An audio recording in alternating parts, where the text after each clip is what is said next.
Hi everybody, this is Jen from Cookies, Cupcakes, and Cardio.com. Today I'm going to be doing a frequently asked questions segment. We get many questions from our viewers, and I've compiled a couple of the most popular ones, and I'm going to answer them for you today. So our first segment of questions is going to be about fondant and buttercream.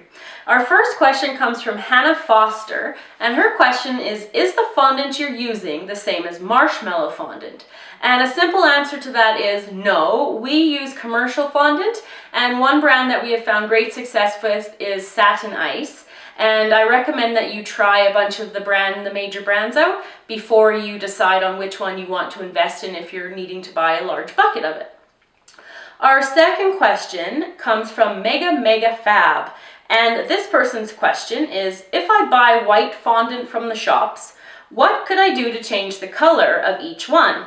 Shall I use food coloring, or do I have to buy different colors of fondant? Well, we have a video up on how to color your fondant, and what we use is gel paste. We find that it is more vibrant and you can get beautiful colors from your fondant. You also can buy the different colors of fondant if you so choose. And the next question goes along with that one, and it's, do you use food coloring to color buttercream, from Snivy722? And the answer to that is, well, we don't really use food coloring. You can, but food coloring tends to be a little bit on the runny side and may change your consistency of the buttercream. If you do choose to use it, you might want to be cautious and decrease the amount of liquid that you're putting in. But we again use gel paste to color our buttercream.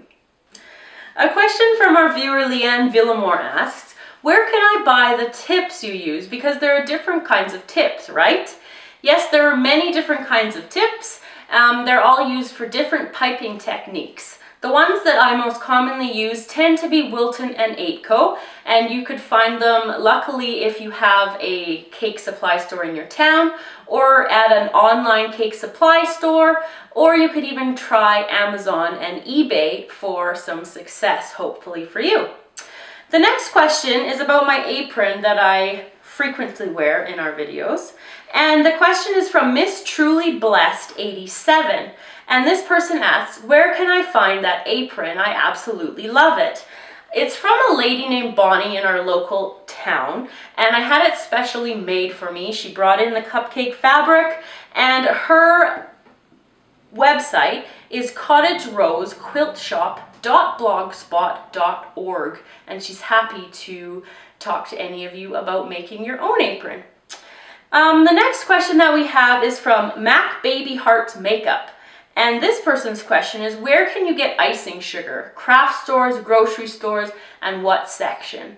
Depending on where you are in the world, I'm not quite sure where you might get some of it, but here in Canada, our icing sugar is found in the grocery store, in the cake, kind of like the cake and the flour and the sugar aisles, where you would find box cake mix and whatnot in that area. It's also known as confectioner's sugar or powdered sugar.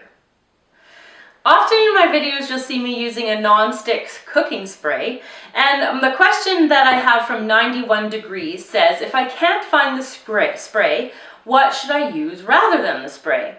So what the spray is used for is just to ensure that the cake doesn't stick to the inside of the pan. So if you can't find the spray, using regular vegetable or canola oil, butter or margarine, and wiping it into the inside of the cake pan would work just as fine as the spray. The next question I have is in regards to a frozen buttercream transfer question, and it's from Cheryl Sosa. And she's asking, how many days ahead of time can she make the frozen buttercream transfer? And optimally, if you have time permitting, I would make it the night before, because that ensures that it's staying fresh and that it will still be frozen by the time you go to put it onto your cake the next day. And our next question comes from Ecocian 2009, and they are asking a question in regards to our KitchenAid Pro, Artisan, and Classic review and comparison. And they're asking, when you say the Artisan is good for small batches, how small is small? So thanks for that question. When I'm saying small batch, I'm meaning one cake, which would be 1 9-inch 2-layered cake, or 1 batch of cupcakes, which roughly is between 18 and 24. Whenever I try to make something bigger in the Artisan, it tends to overflow, but you could also use the plastic shield that protects it and kind of helps keep things inside a little bit better. So I'd like to thank everybody for the many questions that you send our way. And in conclusion, I would like to congratulate Canadian Monkey 100 as the winner of our 100th video contest. She kindly sent in a video response. Hi Jen, I am one of your biggest fans, and I just wanted to say I love your channel and I love every single one of your videos.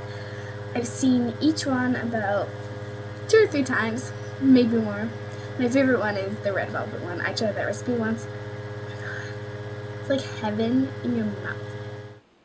And I would like to thank everybody who submitted their name and their favorite video of all of our videos that we have up.